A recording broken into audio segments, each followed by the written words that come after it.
America और Israel ने एक गैर कानूनी एक हमला जो किया हुआ है ईरान के ऊपर, उसका अंजाम कार क्या होगा ये मालूम नहीं है। ईरान को शायद इस जंग को रवायती अंदाज में अगर जीतना नहीं है, हमारा अगर आम तौर पर जीत का तासुर ही होता है कि आपने दुश्मन को वाज़े शिकस्त दे दी है।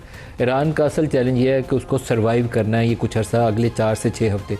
इसी 4 से 6 हफ्ते के अंदर अमेरिका और यूरोप और इसराइल को वो भी तय करना पड़ेगा कि क्या उनकी इकॉनमीज़ बच जाएंगी सारे अटैक और जो कुछ दुनिया में डेवलपमेंट्स हुई हैं, या वो इसके नीचे ही दबकर वो कुछ और उनको करना पड़ेगा।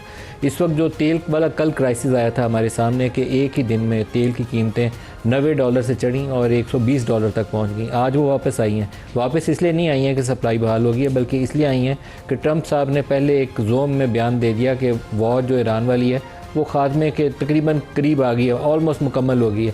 फिर उनके वज़रा को बयान देने पड़े कि नहीं अभी ये जंग जारी रहेगी। फिर ट्रंप साहब वो किसी वक्त कुछ भी कह सकते हैं, उनके ऊपर पाबंदी नहीं है, तो दोबारा उन्होंने कह दिया कि आज बड़े सख्त अटैक होंगे।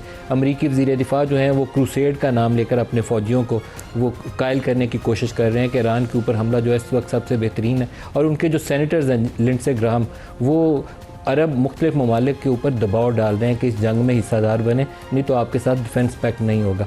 अब मज़े की बात यह है कि जब भी इस मिडल ईस्ट में क्राइसिस लाइक सिचुएशन पैदा होती है तो अमेरिका इसराइल के दिफा के लिए आगे आता है, अमेरिका इसराइल की जंग लड़ने के लिए आता है। अमेरिका सऊदी अरब के दिफा के लिए, कतर के दिफा के लिए आगे नहीं आता। कतर के ऊपर जब कुछ अर्सा पहले पीस टॉक्स चल रही थी और कतर के ऊपर इसराइल ने हमला किया, तो कतर की अल अदीद एयरबेस जिस पे अमेरिका का सबसे बड़ा हवाई अड्डा है इस इलाके के अंदर, उसी से ऑयल टैंकर्स वो उड़े जो हवा में जाके उन्होंने इसराइली जहाज़ों को रिफ्यूल किया और उन्होंने दोहा के अंदर ही जाके वो मिसाइल बरसाए। तो डिफेंस पैक्ट है कतर और अमेरिका के दरमियान में, लेकिन अल अदीद जो कतर के अंदर ही एयरबेस है वहीं से जहाज़ उड़ के इसराइली जहाज़ों को फ्यूल दे रहे हैं कि ठीक है तुम कतर के ऊपर अटैक करो। बाकियों के साथ भी वो यही कुछ करेंगे। लिंडसे ग्राहम का आपको मैं बयान ज़रूर दिखाना चाहूँगा क्योंकि इससे बड़ी खुली धमकी हो नहीं सकती, और नाइंसाफ़ी के ऊपर और गैर कानूनी बल्कि गुनाह वाली धमकी कहना चाहिए इसको, इंसाफ के ऊपर तो इसका ताल्लुक है ही नहीं है। एक तो जंग मुसल्लत किया आपने, इनोसेंट सिविलियंस को मार रहे हैं। आज बीबीसी ने एक इन्वेस्टिगेट करके ख़बर की है कि वो मिनाब के अंदर ईरान में एक स्कूल के ऊपर ईरान ने कहा था कि इन्होंने बच्चों के ऊपर हमला किया जिसमें 150 बच्चों की शहादत होगी, बच्चियों की।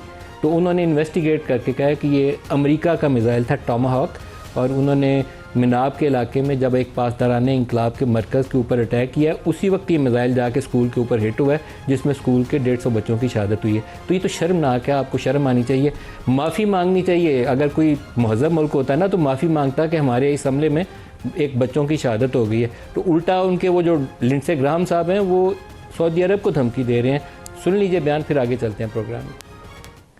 You joined the Abraham Accords when nobody else would. You've been a great partner, but you said today publicly at the UN, your country would not be used to join the fight against the Ayatollah's regime. This is so disappointing. We need partners that will step forward in a fight that we can't afford to lose. But here's what I want to say to Saudi Arabia tonight. I'm willing to do a mutual defense agreement with your country to give you protection in perpetuity. Under the agreement I've been pushing, and I hope we can continue to talk about, if you're attacked by Iran, we would go to war for you. To Saudi Arabia, our embassy was hit in Riyadh. Do you not have an obligation to join the fight with us? You've yet to do that. So if you do not believe the American embassy being attacked in Riyadh would trigger mutual self-defense, maybe we shouldn't do a treaty with you.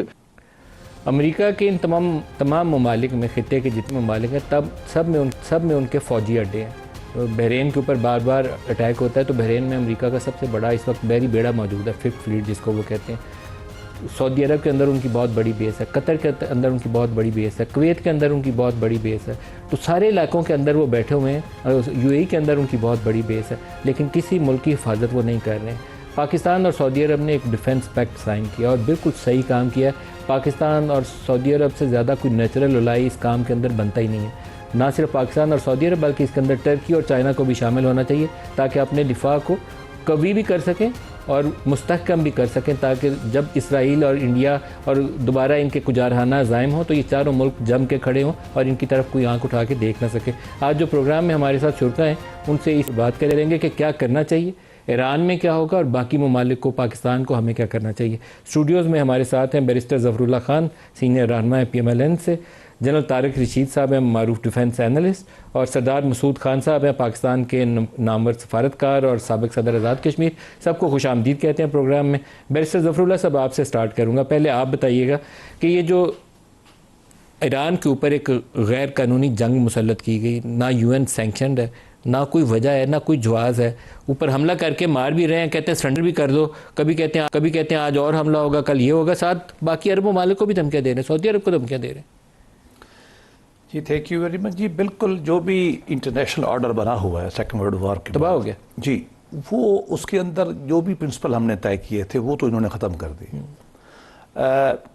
वार के क्या असूल हैं? Self defence में कर सकते हैं, या उसके अंदर अमरीकी अपनी सेनेट से मंजूरी की बात कर सकता है, या UN के अम्ब्रेला के तहत आएगी, ये हो, इसके अलावा तो नहीं है ना।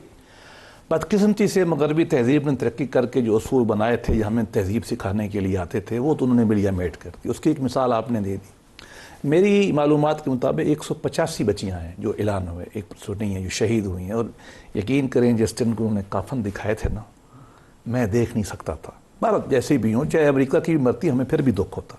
लेकिन बहरहाल मुझे याद है कुरान मजीद की आयत जो आती है ना कि बेई यज़म बिन कुतलत, मैदान महशर में छोटी बच्ची पूछेगी, या खुदा मुझे बताया जाए कि मुझे क्यों मारा गया था। गालिबन ऐसे मौक़ों के लिए आयतें आती हैं। इज़राइल बदकिस्मती से अमेरिका और वेस्टर्न सिविलाइजेशन की आउटपोस्ट है। ये खंजर मुस्लिम वर्ल्ड में जो है ना घोंपा हुआ है। हमारा यहाँ प्रॉब्लम क्या है? अब वहाँ हम अरब और अजम, मैं खुल के कह देता हूँ, शिया और सुन्नी की तकसीम में है। अरब सस्पिशियस हैं ईरान के ऊपर। पोस्ट ईरान के बाद जो आइडियोलॉजिकल एक्सपोर्ट का इशू था, उसने अरबों को और थ्रेट कर दिया। अरब जो हैं अमेरिका को देखते हैं, तो आपने सही कहा, डिफेंस कर नहीं सकते, इसलिए कि कभी भी अमेरिका इजराइल का वीज़ा भी तो आएगा नहीं, तो उनको खौफ तो सिर्फ ईरान रह जाएगा। ईरान का हाल आपने हमने देख लिया है। ये इंतहाई ही खौफनाक सूरत हाल है। मेरा अपना ख्याल है कि हुकूमत पाकिस्तान की सियासी लीडरशिप अवाम ने बहुत अच्छी एक मेचोरिटी का मुजाहरा किया है कि हमने अपनी कोशिश से ओमान और ईरान को भी एक तरफ लड़ाई से फारिग एक तक हटाया। अच्छी बात है। सऊदी अरब को भी एहसास दिलाया और ईरान को भी दिलाया हमने कि डिफेंस पैक्ट की वजह से। मैं आखिर में ये ज़रूर कहूँगा, आपकी बात से इत्तफाक करते हो, कि हमारी बका इस इलाके में अमेरिका से नहीं है। मेरा दोस्त है, मैं उसको गुड ह्यूमर में रखना चाहिए, अच्छे कर रहे हैं, ये रख रहे हैं उसको, लॉन्ग टर्म नहीं है। हमारा यहाँ मुकाबला या इंडिया से है, मुकाबला क्या, हमें खौफ जो है इंडिया से है, या अब असल में अगला ईरान के बाद हम इजराइल है। ये दोनों मामलात में अमेरिका हमारा साथ नहीं देगा। तो हमारे लिए नेचुरल बात यही है। मैं आपको इंडोर्स करता हूँ कि सऊदी अरब तो हमने कर भी लिया, ऐलान भी किया। अभी तुर्किया को भी ला रहे हैं, आ जाना चाहिए। चाइना शायद ना आए, लेकिन जितना भी करीबी, चाइना रशिया को भी जितना करीबी हम कर सकते हैं SCO के मार्फत लाएँ। और अगर इसमें इंडोनेशिया भी आता है तो उसके भी मुफीद, उसकी और वजूहात है।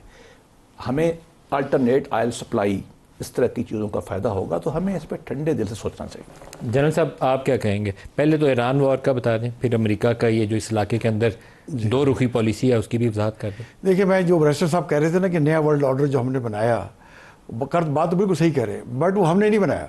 जिन्होंने बनाया वो खुद ही उसकी वायलेशन कर रहे हैं।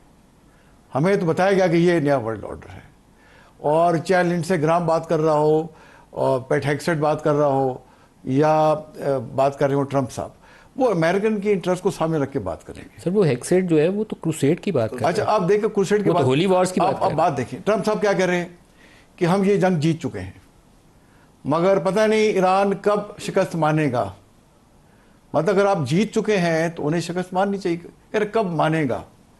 और हेग्सेट साहब क्या कह रहे हैं कि जो है वो ईरान के जो नए सुप्रीम लीडर डिसाइड हुए हैं, उन्हें चाहिए कि न्यूक्लियर का ऑप्शन छोड़ दें। ये देखें उनकी इनएबिलिटी और डिस्कनेक्ट बीच में बातचीत के। तो जो अमेरिका के वैसे एक्सक्यूज है, आपकी कलाकामी हो जाती है, क्योंकि डार साहब ने अब फ्लोर ऑफ द हाउस पूरी वजाहत की है। उससे पहले ओमान ने वजाहत की थी कि न्यूक्लियर के ऊपर एग्रीमेंट हो चुका था, उसके बावजूद हमला कर। और देखिए, बातचीत हो रही थी पहली दफ़ा भी, लास्ट ईयर जून में अटैक कर दिया बातचीत के दौरान, इस दफ़ा भी कर दिया। तो ये जो अमेरिका हमेशा इसराइल के साथ खड़ा रहेगा, हमें बड़ा क्लियर होना चाहिए। और अब देखें, हम समझते थे कि 1948 से जब से बना है, 4 से 5 बिलियन डॉलर हर साल दे रहे हैं। अब रिपोर्ट आई कि पिछले 2 सालों में 23 बिलियन डॉलर दिया है। 11-12 बिलियन डॉलर हर महीने साल दे रहे हैं। देखें, अमेरिका इसराइल को दे रहा है। इतनी बड़ी सपोर्ट उनको ये कर रहा है। और नेतन्याहू का तो सर्वाइवल इसी में है कि जंग प्रलॉन्ग करे और मैं वज़ीर आज़म रहूँ, वरना उसके तो अरेस्ट वारंट इशू हुए हुए हैं। ईरान देखें, ईरान जो है एक बहुत बड़ा मुल्क है, एक सिविलाइजेशन है, एक उसकी हिस्टोरिक है पर्शियन एम्पायर की, और वो जोग्राफी लिहाज से दुनिया का उसको फोर्ट्रेस कहते हैं, चारों तरफ से माउंटेन्स में घिरा हुआ है। आज खबर आई कि 82nd एयरबॉर्न डिवीजन को तैयार कर दिया गया है, उसको कैरोलिना के पास, उसको कह रही तैयार हो जाओ, एक्सरसाइज वगैरह छोड़ो, you can be air lifted any time. मेरा ख्याल अगर और ले लिफ्ट किया तो इन बिल्कुल ही फंस जाएंगे, तो ईरान इनको एम्ब्रॉयल कर लेगा। आप कहते हैं कि बूट्स ऑन द ग्राउंड की तरफ जा सकते हैं? बूट्स ऑन ग्राउंड के देखें जाएंगे तो फंस जाएंगे ना वो तो। बिल्कुल फंस जाएंगे। कर तो सकते हैं, कैपेबिलिटी है, बट यह कि जैसे अभी तरह स्टेटेड ऑब्जेक्टिव अचीव नहीं कर सके, फिर भी नहीं कर सकेंगे। देखिए ईरान जो है अभी भी, आज भी उसने 50-60 उसने जो है स्ट्राइक हम मिसाइल दागे हैं इसराइल के ऊपर, और हमें तो मीडिया क्योंकि कंट्रोल्ड ही बाय है यूएस, यहूदी लॉबी, तो पूरी खबरें भी नहीं आ रही, बट इसराइल की ठीक पिटाई हो रही है।